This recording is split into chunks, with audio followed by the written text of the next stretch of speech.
Hello, everyone, and welcome to the Just Tea and Psychosis podcast. I am joined by my favourite guest, sorry, Jade, Ouch! Aneira! Hello again! Oh my god, it's Like been a while. Seconds in and we're already crying. we have been talking for like half an hour though.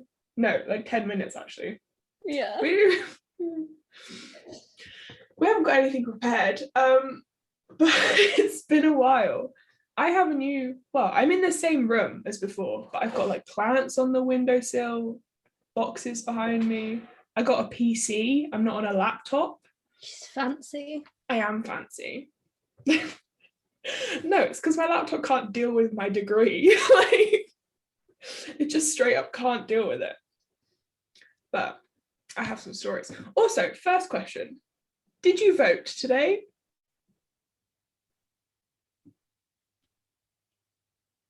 Is that today? Yeah.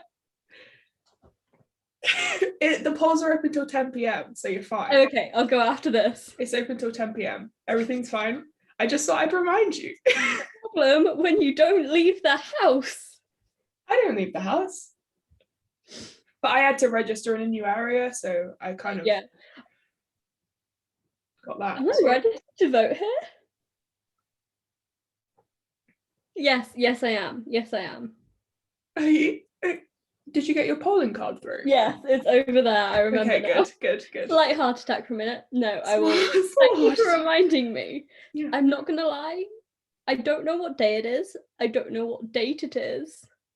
I don't know what's going on. The 6th of May. May. Because it's been May the 4th be with you, and then Revenge of the 5th. And then today is just the end. This is how disorganized my life is. I don't know what is going on. I only know the day based on my timetable, like what I've got due when, like in terms of assignments. That was how I was keeping track, but I don't have any lessons anymore because my uni year is finished. For nearly a month. I've got a month left. It's a month, but we'll get through it. I mean, to be fair, the only reason I'm not freaking out right now is I've got extensions for everything because I looked at my deadlines, which are the 11th of May, and went, well, that's not happening. No. Because I've got 3 essays, 3 videos, and I submitted one of my assignments, which was a video, this week. Yeah. So I had to do all of that by the 11th. Thing is, I feel like this year, like just this academic year, has been such a bad advertisement for going to university. Yeah. Like normally, like first year, okay, I was in halls, so my mental health wasn't great.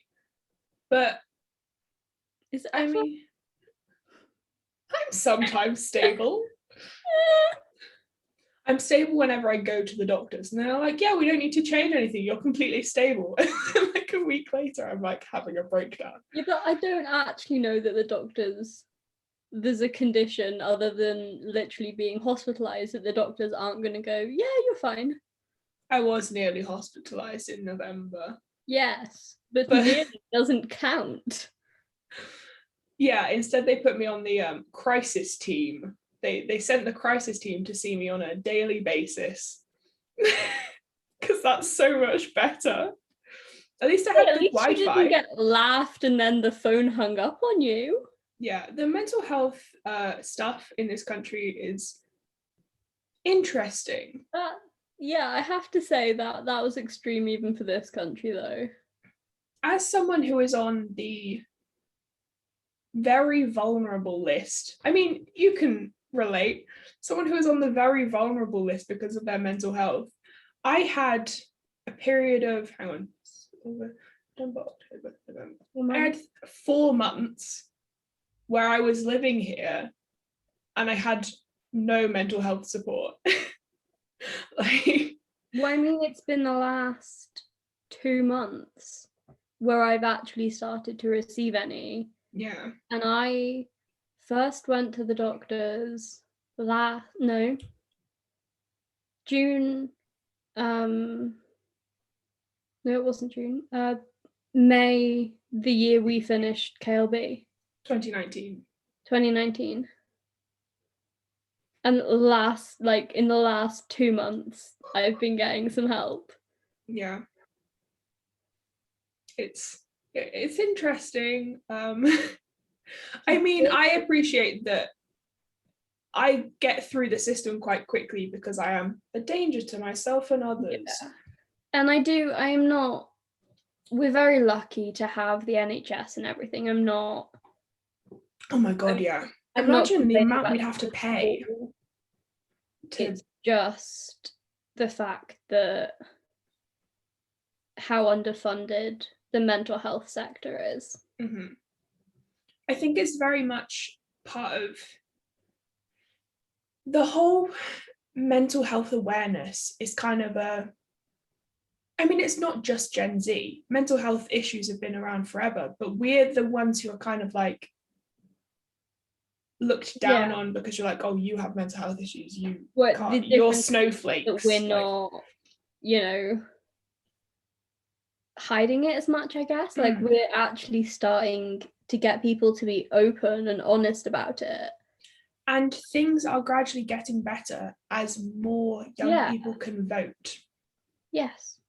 And as more young people are involved in making decisions. Yeah. But this is the other problem. Like with me, it's been the fact that I've had mainly old guys as my doctors. Mm-hmm. And they've literally they just don't want to know. So I think, like you were saying, the actual awareness is also a big issue, because while it's still looked down upon, especially, like certain situations, it's still so judged. And I think that's a big problem as well, is that they don't necessarily want to help you because they're too busy judging you. No, and there's also the kind of silent disability thing where if I walk into the doctors and this is by no means meant to be offense to anyone who is physically disabled. But if I walk into the doctors and we're just going to clarify why we laughed at that point. We're not just laughing at disabled people, we're laughing because Tess is gesturing at me. Yeah. But like, hang on, I'm going to put us in gallery view so they can actually see both of us. If I walk into like the doctors and I have like a prosthetic leg, they can't deny that is an issue because it's very visible. Yeah, and I mean, like, you were gesturing at me, but then there's also that. Yeah, that's that's another level, is that you've got the invisible mental health illnesses, and then you've got like the invisible physical disabilities, which I have a very complicated condition. It's like a genetic connective tissue disorder. It's very complicated, and there's a lot of problems that result from that. But it's something that is literally no doctor's ever heard of it apart from the specialist that diagnosed me. I literally have to tell my doctors about it, and then they look it up while I'm in the room with them and decide that they know more than I do with 30 seconds of research. But yeah, so you've got that whole thing of, I don't look disabled, but I have like 3 different physical disabilities, then my mental health issues, but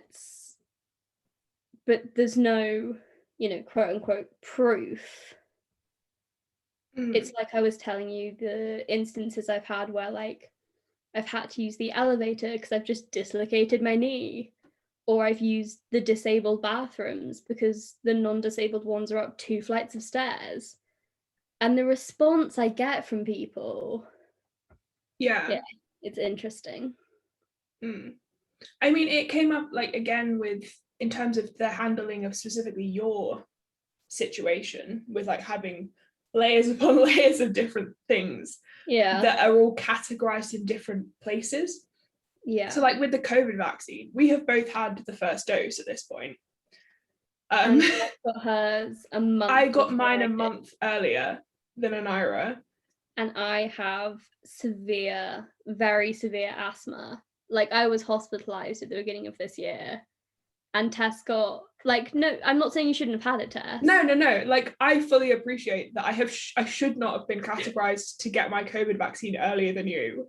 But because there was a load of problems between the fact that I was overlooked because I'd moved, because I'd come home for Christmas and then I got like here, so I'd been overlooked. But then also my age was a big thing because the government wouldn't, like, with shielding, I was shielding the first, second, how many lockdowns have we had? 4? 3.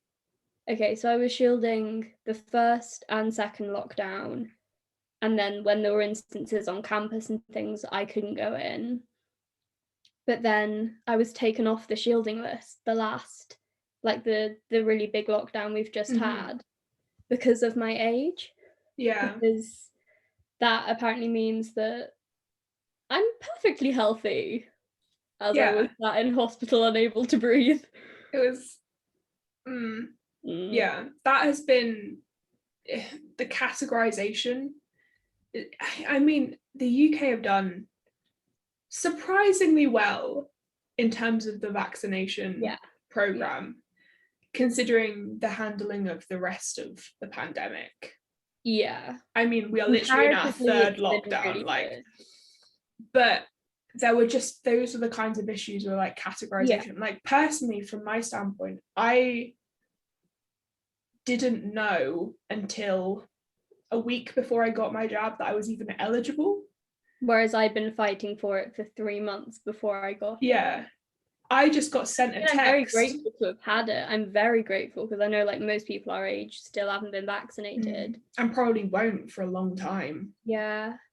We'll be the last lot of adults. No, my brother's been offered it because he lives with people who are vulnerable. The group they're doing now is people who live with those who are vulnerable. That's really sensible. Yeah. That'll be good. But yeah, it's been interesting seeing, like, how they did it, like how they did the order of the vaccination. Yeah. But no, I mean, I think it's the actual vaccination part has been done really well, and I'm very grateful to have got the vaccine early. I just don't have very good luck with doctors. No, and they've really so when my grandma, actually both my grandmas got it on the same day, which is like, but one of them, I was talking to her about it afterwards before I even knew I was eligible to be vaccinated early, and she was basically saying she got vaccinated quite early in the grand scheme of things because she's like mid to late 80s. Yeah. And she was saying, like, oh yeah, it was a really long wait, like I was stood outside for ages, like it was. And then by comparison, a couple of months later when I got my vaccine, I had an appointment booked. I turned up 20 minutes early because it was a new place and I was worried about being late, and I was in and out before my actual time slot. Yeah, I would have been in and out if I don't have to be dramatic. Yeah, but that's like, yeah, because did they make you wait? Did they have to observe you? No, so I will tell my story of how easy my vaccination process was. To mine. So I got the bus. It's like 10 minutes. The place I ended up going, because of where my doctor's is like 10 minutes away from where I live. Whereas my neighbours, their doctors are in a different area. So they had to go like to like a really busy area of the city to go and get their vaccinations, and they're elderly. At least they were in their city. Yeah, that's true. But so I was like 10 minutes down the road. I walked in. They gave me like an information leaflet. They're like, you get in at the AstraZeneca jab. Got the information leaflet. Didn't even have time to read it all by the time because there were like 2 people ahead of me. Walked in, the nurse was really nice. She went through the questionnaire. I was like, I'm not allergic to anything. I've only had one allergic reaction. It was probably washing powder, but I got over it. Never been to hospital, don't have allergies, illnesses, blah, blah, blah. Got the jab, had a bit of banter with the nurse and walked out. It was literally like less than 5 minutes. And how were you quite ill after it, or were you okay? So all of my family, my little sister hasn't had the jab yet, but all of my family had the AstraZeneca jab. And I was just kind of feeling a bit groggy the next day. Like my arm hurt for a couple of days. I had a bit of a headache for like half a day, and then I was fine. But I don't tend to, like, my immune system is that's pretty good. That's the difference, is you tend to be okay. Yeah. Like when you had the I'm trying to think, because you won't have the flu jab every year. When you had like I haven't had the flu jab, but it turns out I'm eligible for it. Yeah, that's good. Yeah. But the HPV, the HPV, cervical cancer. Acronym. Yeah, like you seemed okay when you had them done. I was absolutely fine. I mean, I got to have mine done lying down. Did you have them done in school? Yeah. You're doing better than I did. Yeah. I was not going to miss an opportunity to miss some lessons to get a jab. I just ended up, I remember all of those because I always ended up, it was literally just me with all the guys in our class. Yeah, because I had to have mine done at my doctor's surgery. I do actually remember that. We had music. Yeah. When one of the jobs, and I remember we had music once, science the other. I remember you being like us, just leaving you in there. Yeah, they came, they took all the girls away, and I was just sat there going, you know, a part of like the culture that has developed around the cervical cancer jab, I am so pleased we were in like a set one, relatively well-behaved class, was the whole thing with like, you get the jab, it's like it's a biologically female, if you are born with female biology, you are eligible for the jab in year 9. Yeah, in year 9. Yeah. And yeah, it was 3 when we got it, but I think it's 2 now. That's good. Which is good because science, woo. But there was like this whole thing of like, oh yeah, the boys punch you in the arm after you get the jab. And you're like, what the hell?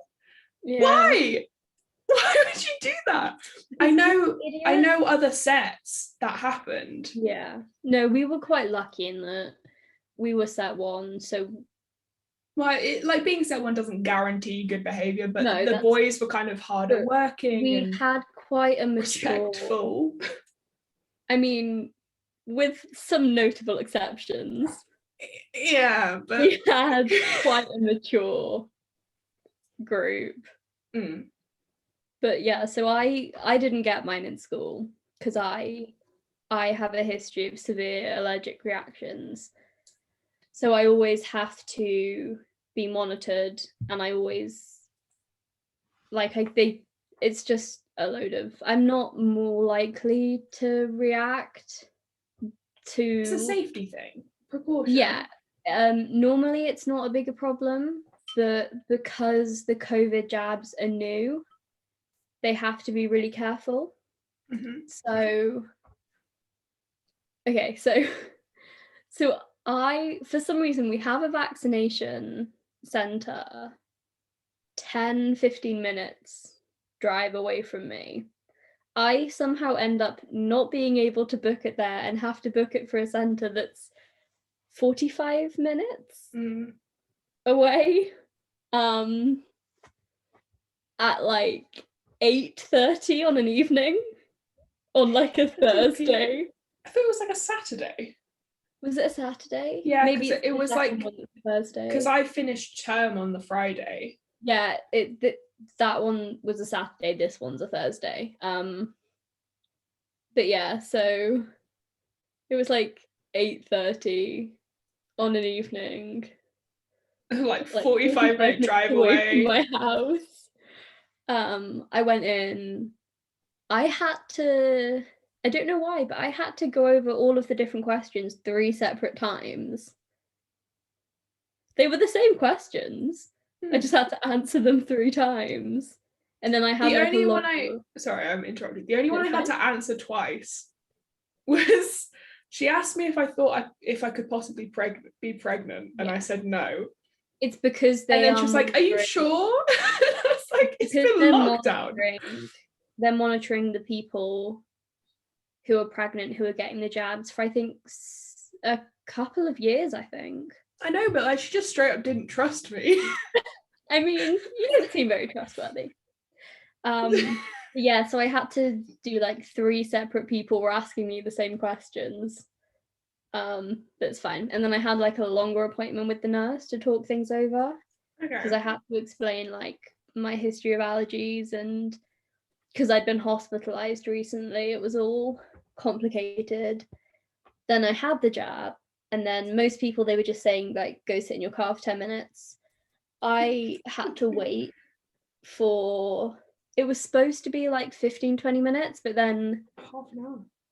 they got a bit worried because I'd gone really pale and I was itching and I was feeling a bit lightheaded. So they moved me because they had the seats like socially distanced. So they moved me to the seat closest to where like the nurse station was. And they were like, right, we're gonna put this nurse who's literally just gonna sit and stare at you. And she just stared at me and watched me for like 10 minutes. Why didn't she talk? Like, I don't know. you can uphold a conversation for like 10 minutes with a stranger. Yeah, that was interesting. Because they to be fair, they offered like, do you need to get checked out? Do you want us to get like a med team in? And I was like, I'm fine. Yeah. Yeah, so they just watched me more carefully. I had a pretty bad reaction to it, but then But you had tend to, AstraZeneca, didn't you? yeah, I had the Okay. AstraZeneca, but I tend to react pretty badly to jabs in general. Like I'd miss a couple of days after the HPV and the MMR, MMR, Something measles, along mumps, those lines. rubella.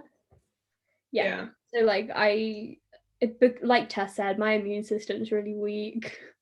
Yeah, I don't know the reason exactly, but I tend to have a bad reaction. It was only for like that evening and the next day. After that, my arm was sore, but it was fine. Yeah. Definitely better than COVID. Yeah. Well, didn't you? So we think you had COVID, but you blacked out for like a fortnight. We think I had COVID, but they weren't. Way like in March. Yeah, March last year. Like right at the beginning of lockdown. They weren't testing like on Like the mass. public at the time. Yeah, it was just for nurses and hospital patients, wasn't it? Yeah, and I was very, very lucky because I just about managed to avoid going into hospital with it. It was at the kind of point where like normally I would have been in, but obviously at that point, unless you were literally being given like oxygen or you were intubated, there was nothing they could do. So like we were on the phone with like 999 and 111 a couple of times, and they were really good. They were really helpful. But I avoided being able to be taken in.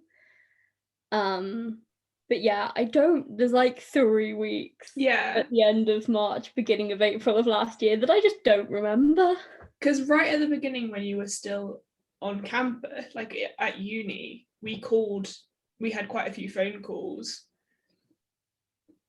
I didn't stay on campus at all during lockdown. No, but just before your mum came and got you. Just before, that wasn't when we think I had COVID. That was when I had a really bad chest infection. And that, because they put me on antibiotics and steroids lower your immune system. Yeah. So we think that's probably why, even though I was shielding. got it, we think. Again, we don't really know. But yeah, so I was quite ill with the chest infection though, wasn't I? Oh yeah. Yeah. Again, I don't remember that either much. You were I like remember really ill. hallucinating when my mom came to pick me up on campus.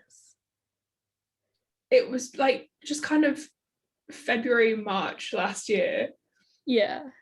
You just really ill all the time with like Yeah. And then I didn't actually tell you guys that we thought had COVID or that I'd been really, really ill. You just kind of dropped off the map for a bit. I think you called us when you got home. Yeah. But that was kind of before. Because I remember you had like a few cans of gin and tonic to drink before you left. I'll tell that story afterwards. It's not very long. It's funny though. Yeah, so I called you once. That was like the day I'd got home. Yeah. And that was the day that lockdown had been announced. Or like, did they announce lockdown in the unis? It was when there was a week between most unis sending people home and the start of actual official lockdown. So when the uni said that they were shutting campus down, I was already on the way home when they announced that because I was really ill, so it wasn't safe for me to be in like a hall's residence because obviously there's so many people. Students in general, like. Yeah. So I was home. We called once the day after I got home. I don't remember it at all. I don't remember that we did that, but then I don't remember coming home. Like half the stuff I thought I'd brought I hadn't packed. I remember apparently I had a shouting match with no one in the hallway. Yeah, it was an interesting couple of weeks. Yeah. It was like back to back illness. Yeah. Like you were already hallucinating and then you got COVID. Like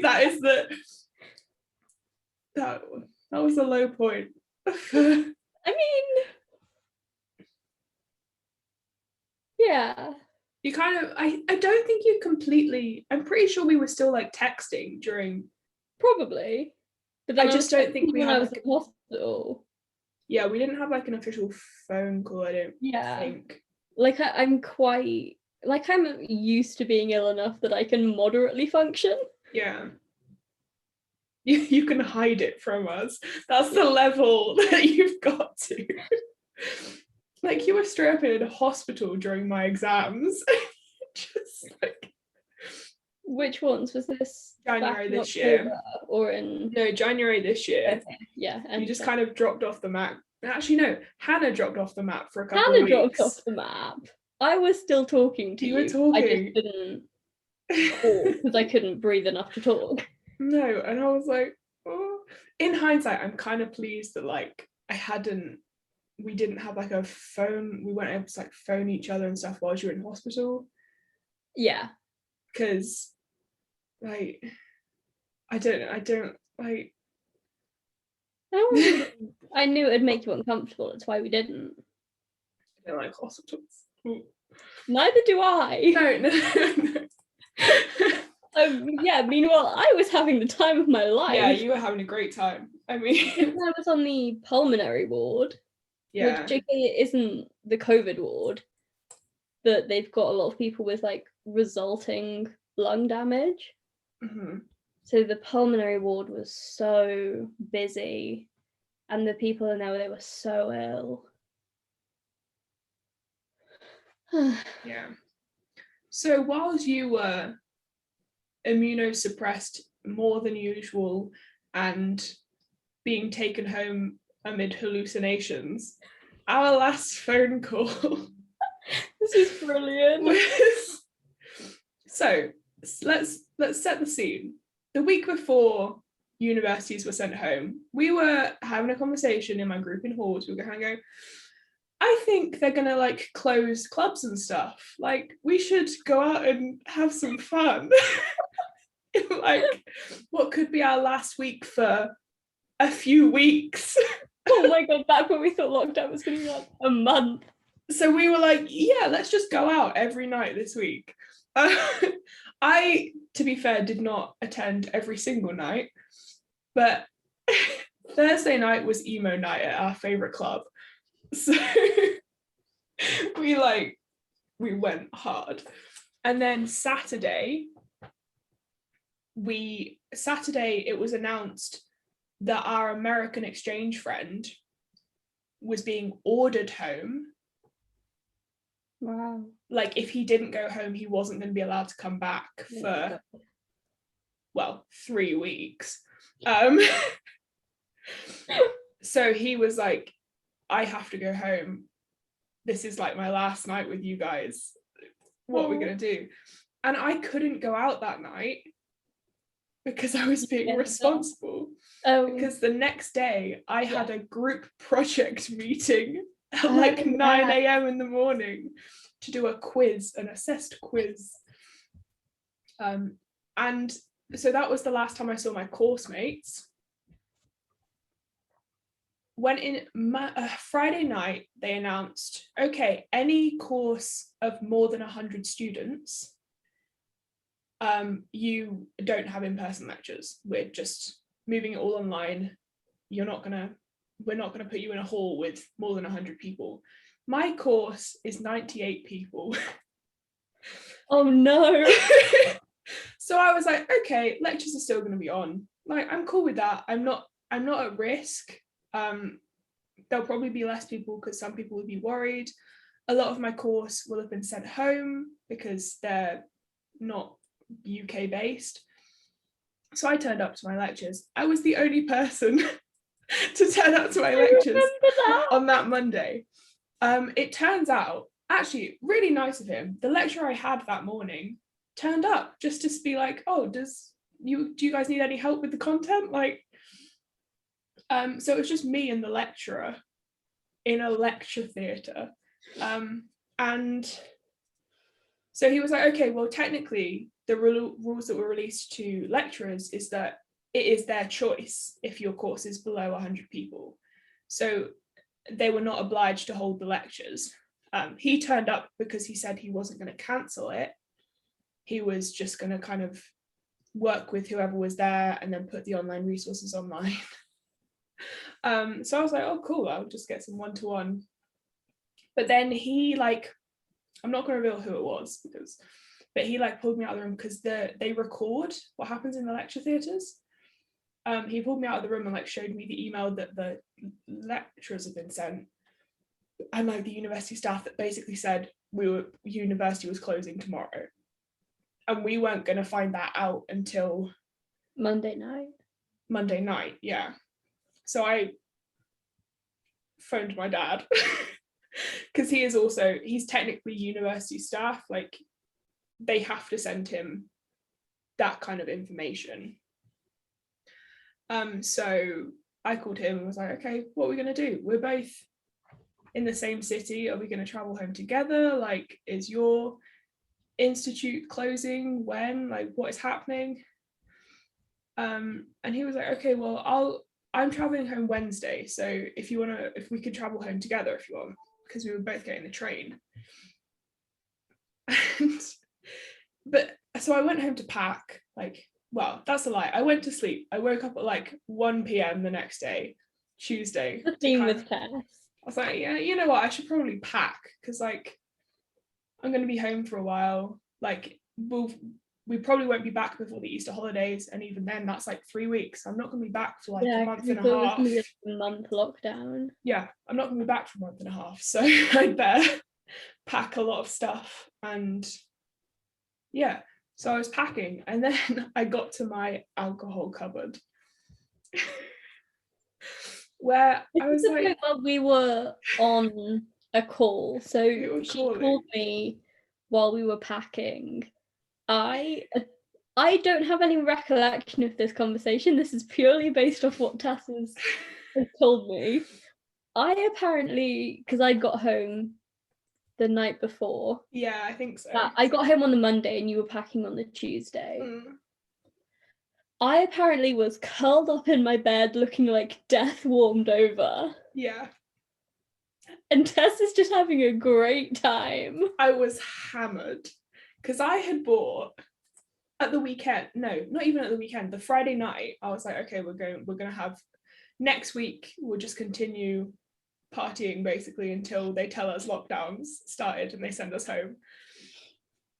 So I bought like 6 gin and tonics from the local Aldi or Lidl or whatever. And I was like, I don't want to carry these home. So the logical choice was to drink all of them. Definitely just out of shore. At midday on a Tuesday. Just because it's the economical choice, of course. Yeah. So I drank all of them. You got through, at least on the call, was what, 4? I think I got through 4, and then I called my parents and drank the rest. Which shows the relationship I have with my parents. And you then got on the bus the next day and it just broke down for like an hour. Oh yeah, I completely forgot about that. The bus broke down. Because in the end we decided that Dad would get the train home because the train is expensive and it's paid for by the company he works for, basically his travel. I was paying for my own travel out of my student loan. So I was like, yeah, screw it. I'll get the bus that runs from way up north down to near home. And so it's kind of it's a 5-hour journey, 5 to 6 hour journey predicted. That's what it's predicted. It's never been that short. But yeah, so it wasn't even that the bus broke down. The weather was so bad that a roadside sign was blown out of the ground and smashed into the windscreen.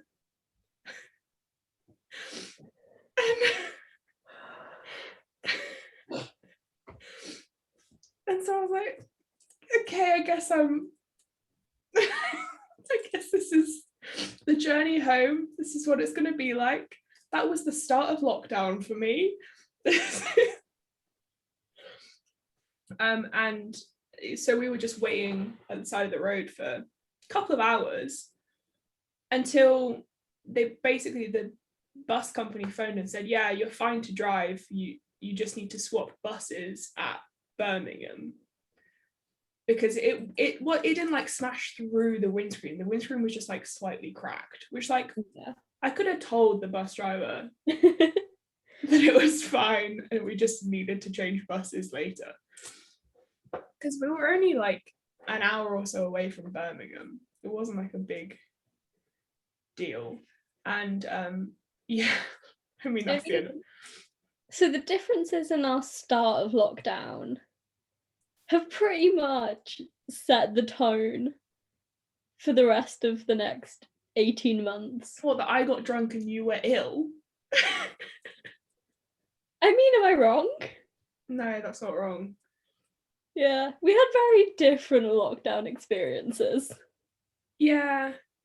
I mean, what happened the rest of lockdown? Not much. So I moved house. Well, yeah, not much for me. No, you've been in the same bedroom for the past year. The same 4 walls. 5 by 12, if that, room. Whereas I... No, you did go to uni for a bit, remember? At the beginning of... Yeah, this was the first lockdown. Oh, right, first lockdown. Where from end of February, or was it end of March? Anyway, February, March time to the end of July, I wasn't even allowed contact with my household members. Whereas I came home. What did I do? I played a lot of Animal Crossing. I did. I played a lot of Animal Crossing. I bought myself you a had Switch. Your new Nintendo Switch. I bought myself a Nintendo Switch. I don't know how, because like they were sold out everywhere. I don't know how I ended up with, but Oh no, I didn't get the Nintendo Switch until I already got a job because I spent my first paycheck on a Nintendo Switch. I mean, you got a job pretty quickly though. Yeah, I got the job like June. So by No. then Oh, was it really? I started on like the 3rd of June or something. I didn't realise. But another point, my granddad got very ill. He had a fall and needed a lot of care, and that was causing a lot of strain on my grandma. So you were a very kind person. I was working full time for a care company to support the elderly in person. So I was basically going into people's houses and like doing their daily tasks that they needed, helping them out with washing and tidying the house and getting in and out of bed, varying levels of ability. So some people like literally needed machinery to get them around their house, whereas others, it was just like going in and having a cup of tea and a chat, helping them tidy a few things, making them breakfast. But I was working full time doing that. And then on my days off, I was driving down to help out my grandma with looking after my granddad, because they're very much a pair. Like they each like they're independent souls, but they each have their roles, and when one of them is not there, everything gets screwed up. So like my grandma needed help with a few things. She's not a really confident driver, so I was getting shopping and stuff, and a lot of the care he needed was things that you'd been learning. Yeah, like I'd literally a month or so earlier managed to get myself qualified in the exact things he needed. Literally within about a week. Yeah, it was a weird timing. But we were kind of aware at that time. We thought he was going to pull through, like he seemed to be kind of improving, but he didn't really want specific people to see him, for various reasons. That a lot of it is down to the fact that I'm kind of like laid back. I just kind of do what I'm told most of the time. Like I speak up for myself with my granddad. And really what you're told is not the first thing I would use to describe you. Okay, no, I'm laid back and like I'll help out with what they need, but I won't change things and force them to do things. Yeah. That don't matter. So he was like, yeah. I spent most of the time, like I didn't actually do that much. I was just sat with him chatting because he just needed to chat with someone. And I found out some really interesting information, but it turns out he never told anyone. Like, we got some interesting stories out of that. We did get some interesting stories. But I did that, and then on the drive back, one of the times where I was doing that, when I was on my own, I like blacked out. As in, I don't remember the drive, but when I kind of came, and you were aware. I was conscious and I was clearly aware of what I was doing. I was on autopilot, I'd say. Yeah. Which was dangerous because I was driving. But I kind of, when I became aware of the situation, I was in a like Asda car park that I knew very well. Like I knew it was a familiar place. So I was aware and safe. And I got myself somewhere safely. It was just a bit of a I was just like, oh, this is a bit weird. So I just kind of drove myself home, told Mum about it, and she was like, I think maybe it's not a good idea you keep doing that on your own. Yeah. So I continued to work. And I then, instead of going on my own to my grandparents, I took Jade with me because she was on holiday.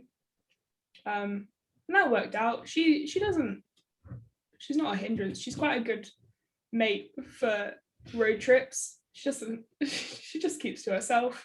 She just played Nintendo Switch most of the time. But that gets me up to kind of, This was mid-August. I think it's July. No, it had to have at least been August, because that journey home, that evening you were coming to see me and Hannah. So I was out shielding, so it had to be at least mid-August. Well, sometime very soon after that, I got signed off work by the doctor. I finally got her to listen to me. I'd only been telling her for like a month and a half. Yeah, so I had a scheduled call with the person who was my mental health doctor at the time, and she was like, sounds like something's wrong. Let's just get you signed off work. Sounds like we might have taken too much on. Now, how many times have we had that conversation, Beth? Within the last 2 weeks. Yeah, that's become a reoccurring problem. But that gets me to like mid-August. We had Jade's birthday party, kind of out of lockdown. Yeah. That was like the end of lockdown 1. So for Jade's birthday party, she wanted to invite my friends. I was like, great. The most disgusting birthday cake ever, which I'm pretty sure has been mentioned on this podcast previously. Yeah, I think that's a reoccurring. But it bears repeating. It was so horrible. It was like the kind of cake. You see it like a 4-year-old's birthday party. Yeah, it was. Mum looked at that cake and thought, that is a Jade cake. And I can understand where she was coming from. But it was Jade in terms of like maybe Jade a few years ago. But not in that setting. Not in that combination. It was like gummy sweets on a cake. Sherbet icing. Oh my god, the sherbet icing was horrible. And then like a really weirdly, almost banana-y tasting vanilla cake. Weird. But we had a nice party. It was just me, you, Hannah, Beth, Jade. Oh no, Beth wasn't there. Macy was there. Wasn't there. Beth was working. Beth also worked during the lockdown. She's a hardworking gal. Yeah. Well done, Beth. Just oh god. So that was a day. That was the first outing, because I'd gone to Hannah's for the afternoon. But that was my first outing. That was at the point where like everything still had to be separate. You guys were allowed to, they'd relaxed the social distancing rules, whereas I still had to keep the 2 meters. We were in an outdoor setting. It was the point where we were allowed outdoors with a certain like less than 6 people or less. Yeah. But obviously for your safety, we were still staying however far away from you. And we had like separate cutlery and like separate everything. Yeah. We were very you put up with a lot. I mean, to clarify, I didn't ask them to do this. I was perfectly willing to go, look, it's going to be a lot of work. I don't want to put that pressure on you. But we didn't want you to die, so I think one of the big things over, especially at the start of the pandemic, that was really weird for me was how concerned you and Hannah were. Well, the thing is, like, I had that kind of classic student attitude where I was like, it's not a danger to me. Like at the time, lockdown, I was 19, start of lockdown. I was still 18. Oh my god. And they were like, generally people under the age of 20, like you've got like a 60% chance of not even having symptoms. Like I was not worried about myself in the slightest. I'm still not. I got the vaccine because I could, and me getting the vaccine didn't stop anyone else from getting it. Yeah. But I was like, yeah. And then I was concerned when I was living with my parents. Yeah. But I moved out like mid-August. Yeah. And then, so it was kind of, I guess it must have been kind of when I kind of came back and went, oh, by the way, I'm not dead, but it was close. Yeah.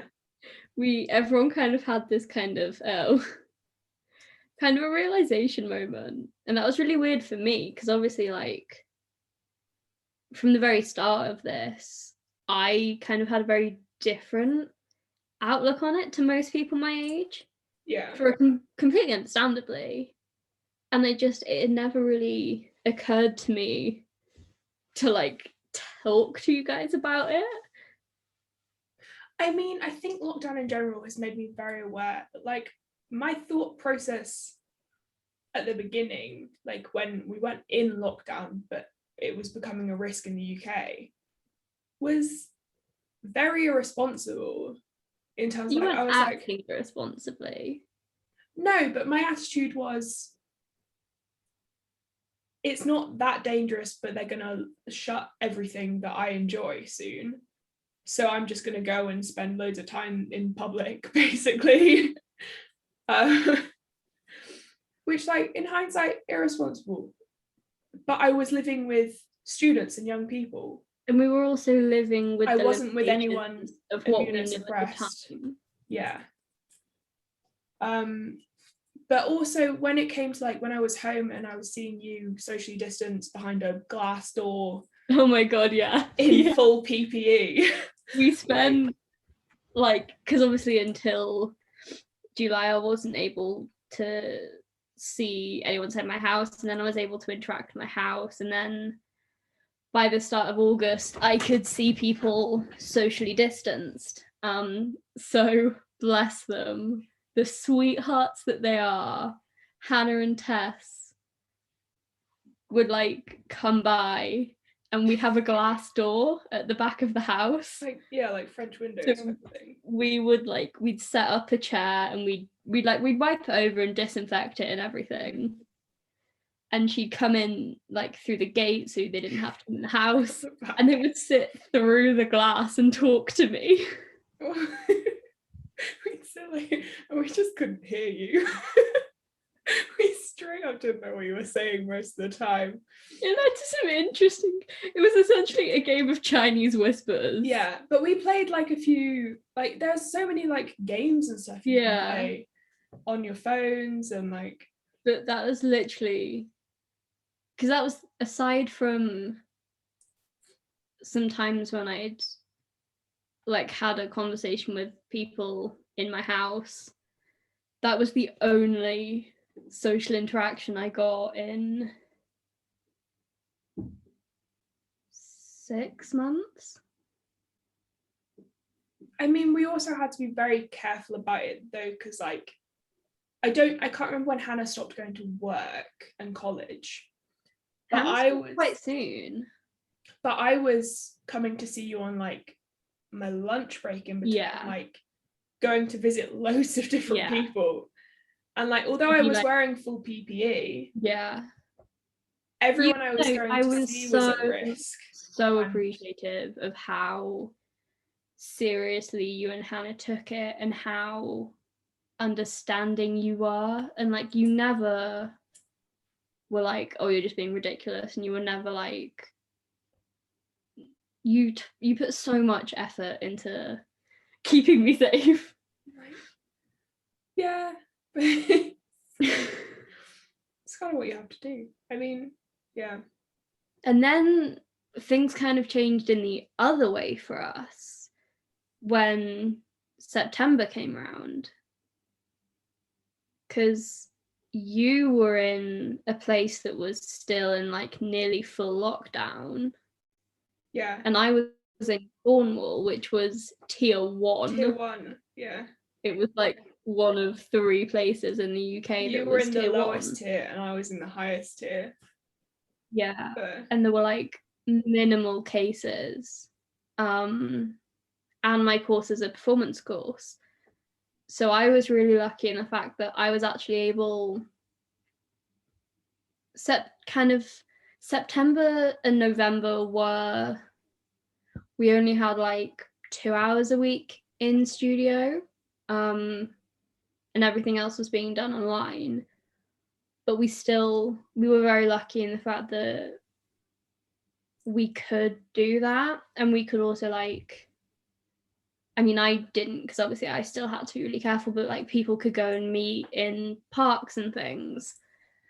And then in December was really like the end of November, beginning of December was really weird for me because we were doing a production module, which meant we had 3 days a week that were like 9 till 3, where we were just in the studio doing this play. And so it was really weird because Tess was in her house, still unable to leave. It was like isolating, hadn't seen anyone. And for me, I'd gone from being in my room, then in my house, to suddenly like back on campus and like, everything. Back to normal almost. Yeah. And it was weird. Whereas like from in that like time period, I moved in to here kind of Beginning of September.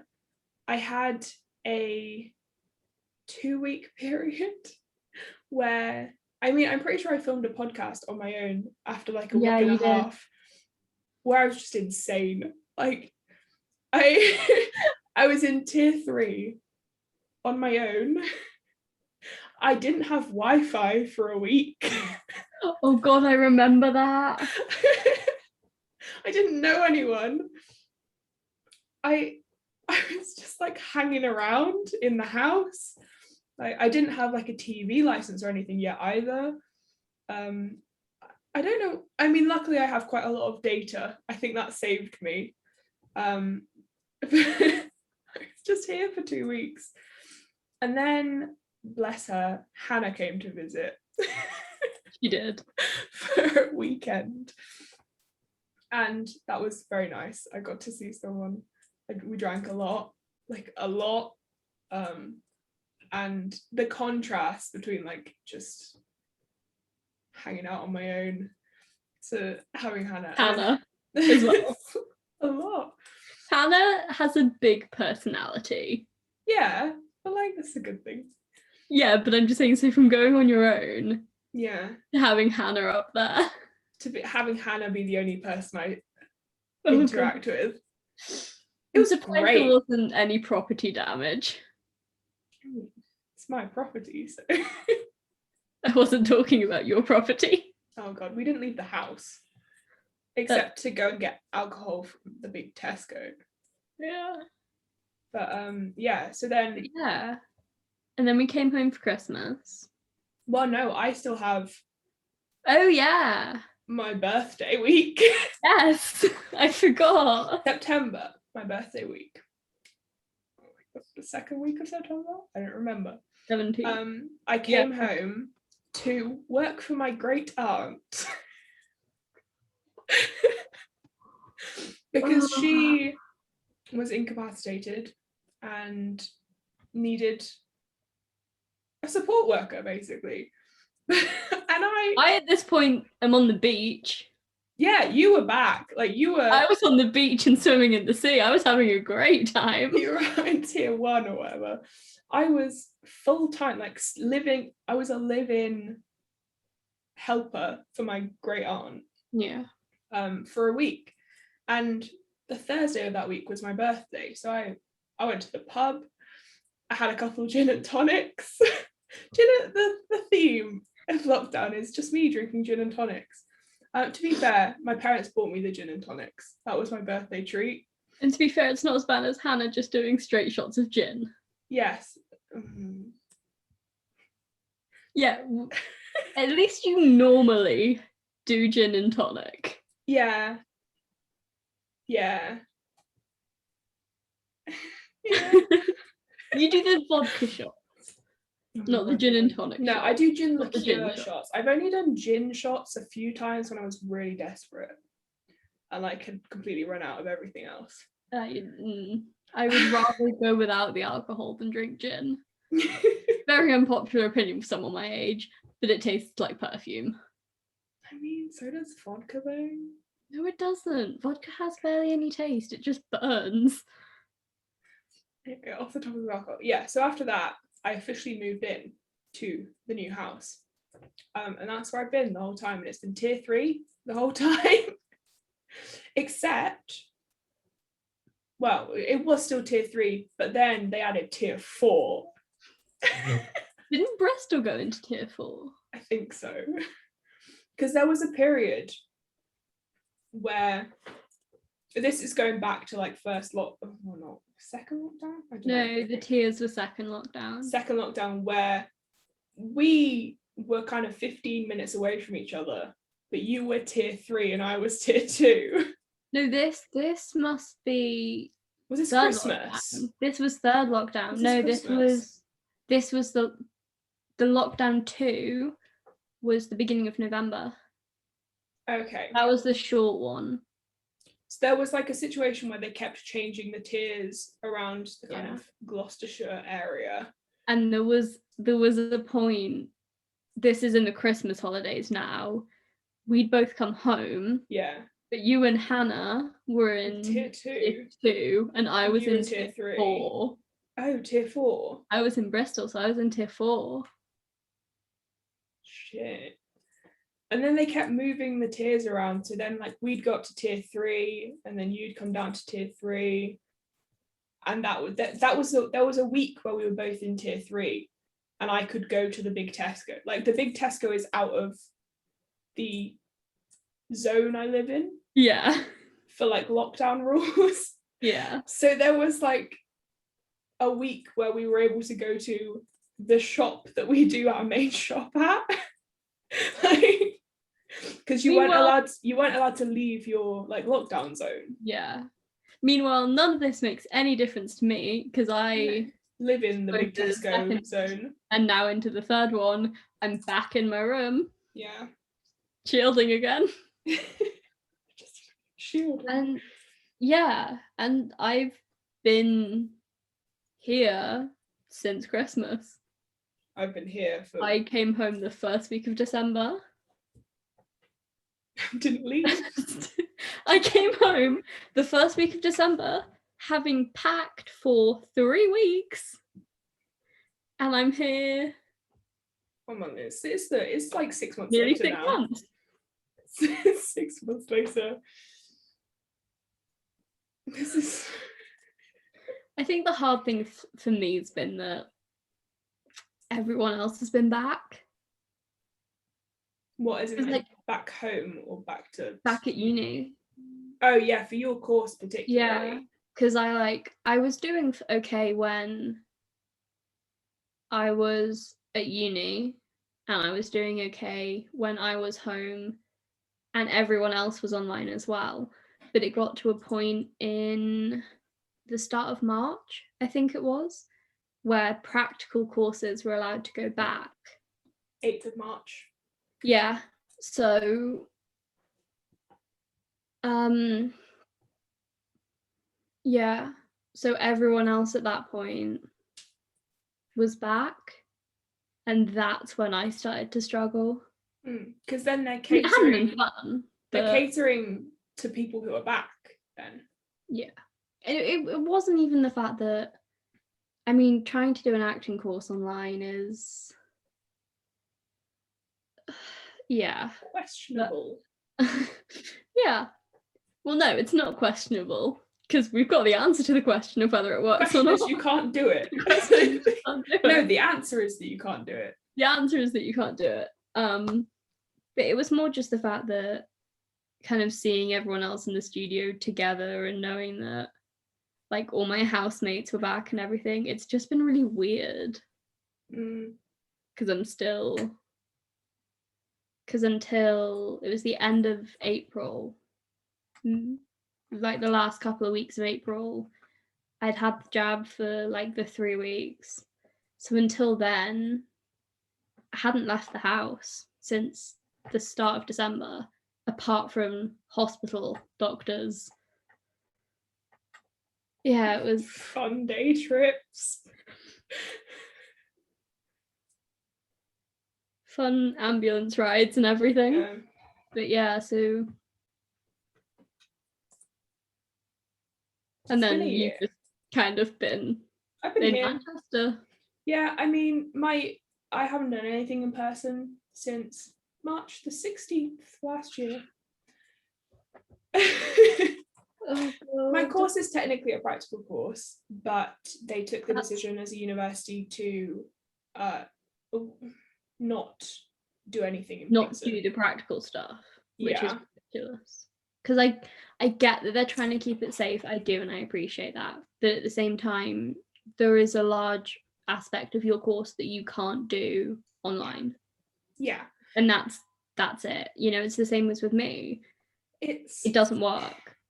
It comes from, I mean, I'm sure there's a lot of reasons behind it. The primary, like, one that stands out is that, particularly for my course, but for my university as a whole, a lot of the students are international, but also from outside the EU. Yeah, true. And they make over twice the amount of money from those students. So they need to be advertising themselves in a way that appeals to students coming from abroad. And I guess the other thing I keep forgetting is I literally have a class of 20 because we're separated into 3 or 4 groups in my year. And whereas you kind of do things as a big 1 year. I mean, labs we don't, but a lot of our, because we're, for our university, we're quite a small course. In terms of the whole of the UK, in our subject, we are the largest course in Europe, I think. But it means that our rooms are only designed to house like 100 people.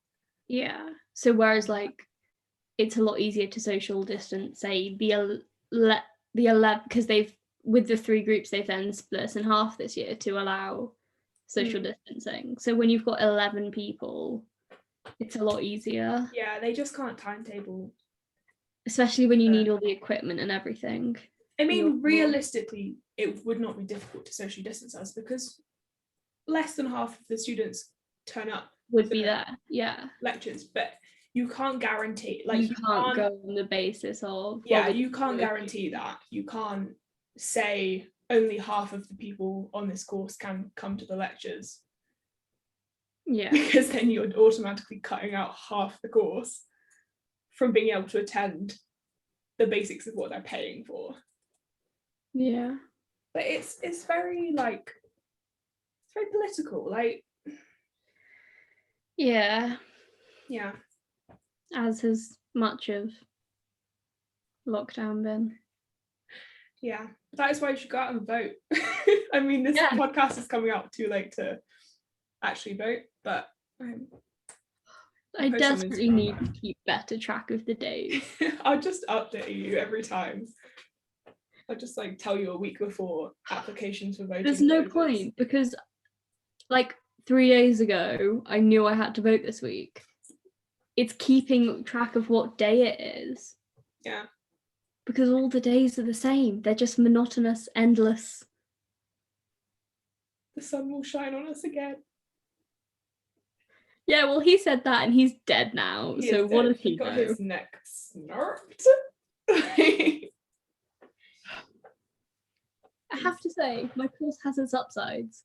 One of which being the day last week where I literally just sat and watched Tom Hiddleston all day. And that classed as uni work. Yeah, I don't get anything like that. Should we end it here? I feel like we've been talking for a very long time. Yeah, we've been ranting for a long time. We were supposed to be doing an interview, like back and forth.